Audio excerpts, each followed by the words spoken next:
Hello बच्चों, let's read this question. Which of the following statements is incorrect? यहाँ पर incorrect statement mark करें. Transgenic animals can be use to study the regulation of genes. तो यहाँ ये statement correct है. Transgenic animals हम किनको कह रहे हैं? वो एनिमल जिनके जेनेटिक मेकअप पहले जो था वो वैसा नहीं है. क्यों? क्योंकि आपने कोई एक्स्ट्रा जीन या फॉरेन जीन इंट्रोड्यूस करा दिया है वहाँ पे.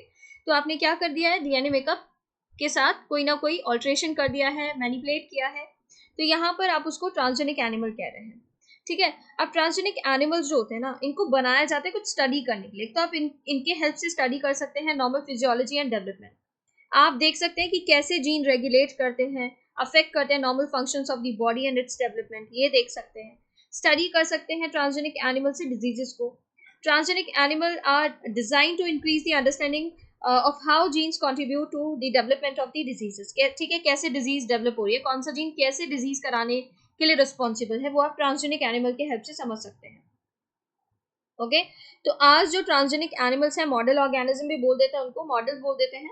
मॉडल्स हैं जो एग्जिस्ट कर रहे हैं फॉर ह्यूमन डिजीजेस. जैसे कि कैंसर देख सकते हैं आप, उनमें कैसे कैंसर हो रहा है, क्या कैंसर कराने के लिए रिस्पॉन्सिबल है, कौन सा जीन रिस्पॉन्सिबल है. सिस्टिक फाइब्रोसिस कैसे हो रहा है, रुमेटॉइड आर्थराइटिस के लिए कौन सा जीन रिस्पॉन्सिबल है, क्या जीन्स में चेंज हो रहा है, कैसा चेंज है जो रुमेटॉइड आर्थराइटिस करा रहा है, अल्जाइमर करा रहा है. ठीक है, अल्जाइमर आप जानती हैं ब्रेन में प्लाक फॉर्मेशन हो जाता है जिसकी वजह से मेमोरी लॉस होता है और भी बहुत सारे सिम्टम होते हैं. ठीक है. तो यहाँ transgenic animals can be use to study the regulation of genes. ये बिल्कुल करेक्ट है. Transgenic models of human diseases like cancer and Alzheimer's exist. ठीक है. ट्रांसजेनिक मॉडल्स हैं, वो मॉडल्स क्या है? ट्रांसजेनिक एनिमल्स ही हैं. किन डिजीजेस के लिए? Cancer, Alzheimer, rheumatoid arthritis. तो ये भी करेक्ट हो जाता है. Transgenic animals are only use for agricultural improvements. तो ये इनकरेक्ट है. सिर्फ एग्रीकल्चरल इम्प्रूवमेंट्स के लिए हम इनको नहीं लेते. अगर हम बात करें ट्रांसजेनिक एनिमल्स के हेल्प से हम कर क्या क्या रहे हैं, एक तो फिजियोलॉजी स्टडी कर सकते हैं.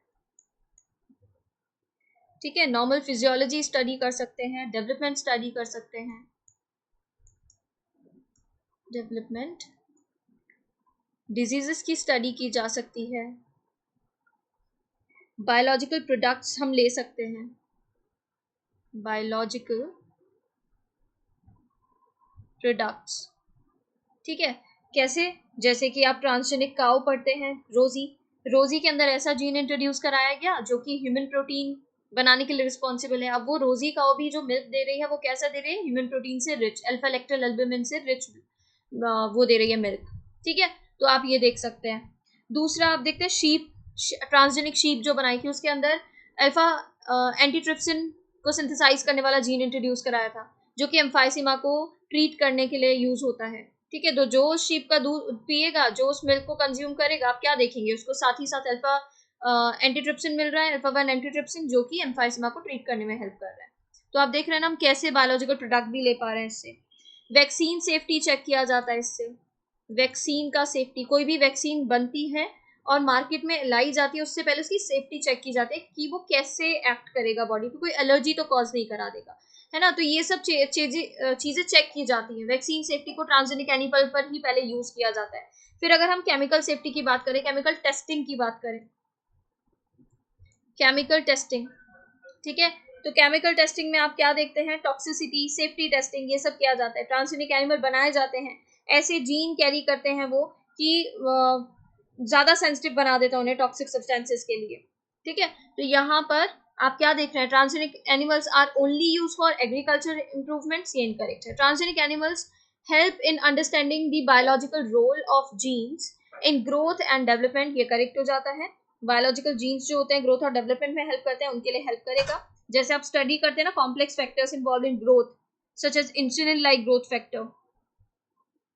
Insulin like growth factor.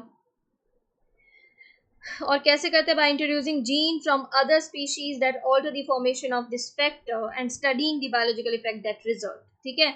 ऐसा जीन इंट्रोड्यूस करा दिया जो ऑल्टर कर दे फॉर्मेशन ऑफ दैट फैक्टर, वो फैक्टर ना बन पाए, ग्रोथ फैक्टर ना बन पाए. फिर स्टडी करते हैं बायोलॉजिकल इफेक्ट को. इंफॉर्मेशन जो आती है उसको फिर बायोलॉजिकल फैक्टर के बारे में, तो उससे आपको पता चल जाता है कैसे बॉडी पर काम कर रहे हैं. आपको इनकरेक्ट बताना था. इनकरेक्ट स्टेटमेंट जो बन रहा है वो है ऑप्शन सी. इसके regarding information you NCERT class 12 page number 183 and 184 पर गिवन है.